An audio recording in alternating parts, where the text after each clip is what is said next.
Mardi Gras is just around the corner. March 4th is Fat Tuesday when everybody's going to be living it up in New Orleans. So I wanted to focus on different ways that you can cook crawfish on the grill. What's up, everybody? Welcome to another episode of the Barbecue Tips Podcast. I'm your host, Christie Vanover, champion pitmaster, cookbook author, the girl behind one of America's top barbecue websites, girlscangrill.com, and a contestant on Food Network's Barbecue Brawl. I'm here to bring you some quick barbecue tips to help you up your barbecue game. Guys, it has been a minute since I have cooked in competition barbecue. In fact, the last time I competed was in June of 2024. And if you guys listened to the Barbecue Tips podcast back then, I was ready to change things up, to mix things up in the game of competition barbecue. I was tired of traditional Kansas City barbecue flavors. Even though I love them, I just wanted to see more variety in competition barbecue. So I changed things up. I did Asian ribs. I tried a few different things. You should definitely be sure to listen to that podcast to see what I did. Anyway, fast forward 9 months. It's time to compete again. I haven't practiced anything. I haven't worked on my recipes as far as how I want to alter them. So I'm going into this competition this weekend in Yuma with just an open slate, a clean mind. My goal is not to win, although of course I always would love to take home the grand championship.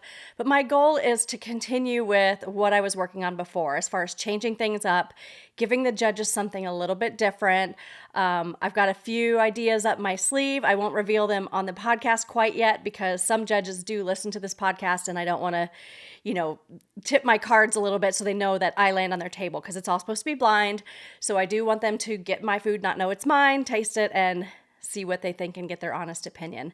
We will see. Judges claim that they want to see some change, that they're excited to try something different, but every now and then there's that one holdout. If you guys remember in my ribs turn-in last time, I got like 3 perfect scores, but then one judge gave me a 6 in taste. So it was a little bit too out of the box for that judge. Hopefully that doesn't happen again this weekend. Hopefully all the judges have an open mind and I please their palates.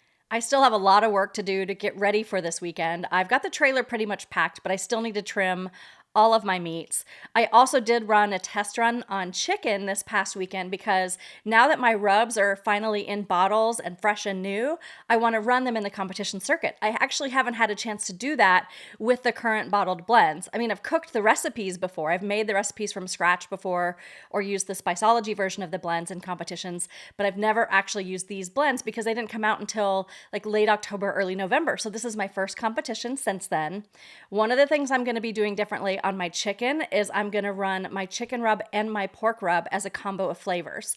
In the past, I ran my chicken rub with other rubs out there on the market from some of my friends, like Luton Booty's Gold Star Chicken is really, really good. And I've tried a few others like mixed with my chicken rub. But this time, I'm just going to go straight with my rubs. The chicken rub is perfectly seasoned. It's going to be really nice. And I like that it's a finer rub this time. My last chicken rub was a little too coarse, so now it's perfect for chicken. But I'm going to add my pork rub to it because I want a little bit of sweetness to go with that savoriness. So when I tested it, it was fantastic. I think I ate like 4 pieces of chicken after I cooked it. So hopefully I get those same results with the judges. Hopefully they're happy. Other things that I've got coming up in the next week or so is next week, I'm actually going to be going to the Kitchen and Bash Show, which is in Vegas. If you guys listened to that podcast last year, it was really cool. I got to see some new grills that are coming out in the marketplace, some new innovation, some kind of updates of some of the existing grills, but it's really kind of a high-end kitchen show. I mean, there's like indoor stoves that cost like hundreds of thousands of dollars on display at this place. It's like Ferraris of stoves. But there is one high-end company specifically that is launching a new grill, and I'm so excited to learn about it and to see it. I'm going to be meeting with them on Tuesday. So make sure that you hit that subscribe button so that you don't miss the podcast when I talk about all the things that are on display at KBIS. Prior to doing that podcast, though, there is another exciting announcement coming that a new grill is being released on Tuesday of next week, on February 25th. I've been beta testing the model for several months now. This has nothing to do with KBIS. It's just a completely different grill, and I am so excited for you guys to learn all about it. So I'm actually going to talk about it in my podcast next week, but I'm going to drop my podcast on Tuesday instead of Thursday because that's the day of the big launch, and I want to fill you in on everything I know about this grill as soon as it launches. So make sure that you guys tune into that. But for today's podcast, we are going to focus on crawfish. Mardi Gras is just around the corner. March 4th is Fat Tuesday, when everybody's going to be living it up in New Orleans, having a grand old time. So I wanted to focus on different ways that you can cook crawfish on the grill. Because if you go to your grocery store right about now is when crawfish starts getting stocked. You can usually either find it by the seafood counter or sometimes in the freezer as well. Most of the time, unless you live down south, it's already going to be pre-cooked. And you're going to know that because it's already going to be like bright red in color. So I'm going to show you some ways that you can kind of reheat it when you grill it and make a few different dishes. But first of all, what is crawfish? Well, some people call it crayfish, some people call it mud bugs. I've even heard it called the roaches of the ocean, which is pretty gross. But anyway, it is a crustacean. It's a seafood. It kind of looks like a mini lobster. All of the meat is pretty much in the tail. They do have claws, but they're so tiny that the effort you have to go through to pull the meat out of the claws, to me, is just not really that worth it. One of the most popular ways to eat crawfish is to give it a twist, pull the meat out of the tail, and then suck the juices out of the head. You heard me right, sucking those juices out. That's where all the flavors, when it's boiled up, that's where all those flavors reside. Plus you get a little bit of whatever else is in there, the brain, I don't know. But it's just got like this rich, powerful flavor. Like if you're in New Orleans, you've got to do that at least once, maybe down a beer afterwards. But it's a good time, it's a good experience, it's a good flavor. I honestly don't do that every time I eat crawfish because it is a little intense, but it's fun to say you've at least done it once. Crawfish is mostly harvested down in Louisiana in the swamps and the rivers. They have these really cool baskets that they use to like capture them in. And then when they do get shipped to places like Las Vegas, like I said, they're usually not alive. Sometimes you can find them alive and then you can boil them yourselves or you can cook them yourself. But most of the time they are already boiled. And when they boil them, they already boil them in seasoning. So they've already got that flavor that's been cooked into the meat. So when you buy your crawfish, you can either find it in the freezer section where it's going to be whole in the shell, but again, pre-seasoned and pre-cooked, or you're going to find crawfish tails, which is where they already remove all the meat. Again, it's already cooked and seasoned, but they remove all the meat and you're just buying the tails. I'm going to talk about a few recipes for both of those varieties throughout today's podcast. First up, let's just talk about plain old grilled crawfish. What I like to do is to buy whole crawfish, again, already cooked. You can either get it already thawed where it's in the seafood counter, or you can get it frozen, but just before you put it on the grill, you want to make sure that it's fully thawed. Then go ahead and set your grill up for direct heat grilling. Then you're going to just dump that whole bag of crawfish right on top of the grill.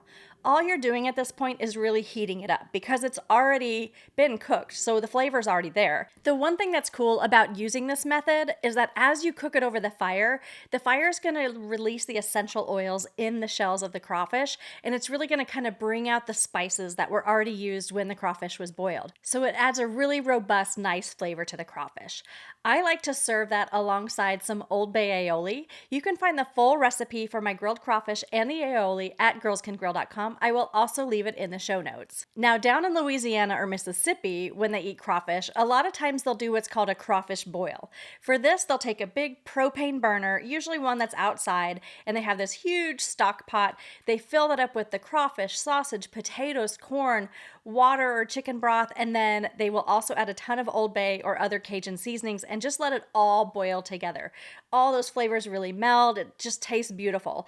Then they'll strain it in a big basket and they'll lay a picnic table full of either like butcher paper or newspaper and dump that basket right there on the table. And everybody just gets to crawfish picking. You just pull a seat up to the table, grab a beer, maybe squeeze on some lemon juice, and just pick whatever meat you want, whatever veggies you want. And it's just a really fun community experience. It's an awesome way to enjoy crawfish. Now, instead of doing a crawfish boil, I want to teach you how to do a crawfish boil, so to speak, on the grill. So what you're going to do is use the same ingredients. I like to use the smaller potatoes, like red potatoes. I'll cut those in half, toss them with a little bit of oil and some Cajun seasoning. Then set your grill up to a direct heat zone and throw the potatoes on the grill for about 15 minutes. You're going to want to toss them every now and then. While those are grilling, you'll get your crawfish ready. Again, they just need to be thawed. They'll most likely already be cooked, and that's perfect. Then you're going to take your corn on the cob and cut it into 2-inch pieces, and take some andouille sausage, which is a Cajun style sausage, and cut that into 2-inch pieces. Then after the potatoes have been cooking for 15 minutes, go ahead and add the corn, the crawfish, and the sausage all to the grill. It's going to take about 15 more minutes before all of that gets cooked up, and at that time the potatoes will also be done. So once all that's cooked, 30 minutes total from start to finish, you'll transfer all of that into a big pot or a big bowl and then just drizzle on some melted butter and maybe some more Cajun seasoning. And then you can still do the whole crawfish boil experience. You can line your table with some butcher paper or newspaper and then just dump that pot right out there on the table. Throw on some lemon wedges and get some cold beers, and you've got a heck of a party. Now, I realize picking crawfish and peeling it and pulling out all the meat may not be for everybody, so I'm going to talk to you about 2 other dishes that I like to make that just uses the crawfish tails. Crawfish tails are awesome because somebody's done all the hard work for you, but you still get the beautiful flavor of the crawfish. So first, I want to start with crawfish fettuccine. This is one of my favorite pasta dishes, and I also like to put blackened shrimp right on top. You're going to start by cooking your pasta. In this case, I like to use fettuccine pasta, but honestly, you can use whatever your favorite pasta variety is. Then in a big skillet, either on your stove or over live fire, like over a big charcoal grill, you're going to want to put some butter and oil in there and saute up some veggies, usually onions, bell peppers, and some garlic. Then once those are softened, you're going to add some flour right to the pot and you're going to make what's called a roux. This is a Louisiana classic mixture of some kind of fat, either oil or butter, and flour. And you're going to cook down that flour, which is going to take off that raw flavor of the flour, and it's going to bring out the earthiness of the wheat that's used. And it's really, really delicious, and you want it to get kind of brownish and golden. When you have that oil mixed with it, it's just perfect. So you've got the veggies, you've got that roux. Now it's time to add some liquid to kind of thicken it up and make a sauce. I like to use clam juice. You can use seafood stock, or you can just use chicken stock if you'd like. And then I like to add a little bit of cream because this is a really creamy fettuccine. To thicken the sauce even more, I like to add in some Parmesan cheese and Cajun seasoning. So it's basically like a fettuccine Alfredo with the butter and the Parmesan, but we're just adding those extra elements of some veggies and a little heat of that Cajun seasoning. Then you can toss in your crawfish. Remember, they're already cooked, so you don't want to put them in at the beginning. You want to put them in toward the end because all you need to do is just heat them up. Then those crawfish tails will get warm and you'll add in your pasta that's already been cooked and give that a toss. Then for the blackened shrimp, I just put olive oil on it along with some Cajun seasoning and I throw that on the grill and sear it up. Or you can put it on a griddle and get a nice char on it. Then when you're ready to plate everything up, you put your crawfish fettuccine right on the plate, top it with some of those blackened shrimp, and sprinkle with just a little bit of green onions, and it is a beautiful dish. I've got one more crawfish dish before we wrap up today's episode. You guys maybe saw me cooking this the other day in my Instagram stories. It is one of my favorites. I usually make it every Mardi Gras, but I like to have it a few times a year if I can find crawfish tails in the freezer section at my grocery, and that is crawfish etouffee. Years ago when I was in Louisiana, I've got some family down there, they took me to the Crawfish Etouffee Festival, and it was so good. Everything smelled so good. There was crawfish everywhere, and it was the first time I had etouffee, and it's just fantastic. It's basically a seafood stew, but it's not like an Italian seafood stew that's really brothy and liquidy. It has a nice thickness to it, and that's because we're going to make a roux again. To start, you're going to get a big kettle or a Dutch oven, and you're going to put that on either your stove or over your charcoal on the grill grate right over live fire. That's the way I like to do it. You'll add a little bit of oil to the Dutch oven and then go ahead and brown up the sausage. I like to use the andouille sausage that I dice. You could also do coins. It just depends on what kind of texture and size that you want. Once that's cooked up, you're going to take that out of the pot, and in the pot, you're going to have more of that oil and the drippings from the andouille, and that's going to be an awesome addition to make our roux. We'll add a little bit more oil and then the flour, and then you want that to just cook and get a dark, rich golden brown. You don't want it to burn, but you just want it to really cook that flour and really flavor the flour. Then you will add the Holy Trinity, which in Louisiana is bell peppers, onions, and celery. It's a trio of vegetables that goes into so many dishes in Louisiana.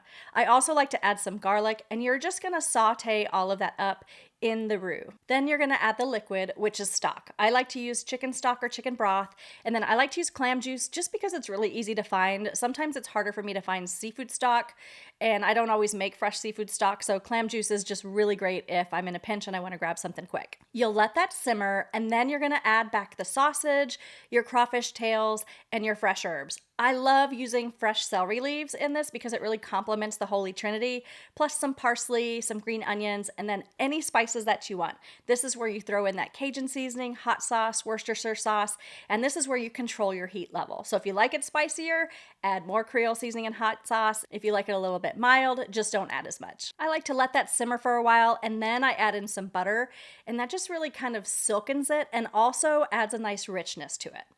At this point, you can decide if you're happy with the thickness or not. If it's perfect and it's as thick as you want, then you can pull it off and serve it over rice. If, however, you want it to be a little bit more thick, I recommend mixing up a slurry. You're just going to do equal parts water and flour and mix that in a bowl, and then you'll just gradually pour in as much as you want until the sauce is as thick as you like it. It's important to make that slurry first and not just add flour, otherwise the flour is going to create lumps. So you want to mix it up with some water or some chicken broth before you add it to the pot. Then once it's ready, the traditional way to serve it is over some cooked white rice, a little bit of sprinkling of green onions, and it is a beautiful Mardi Gras meal.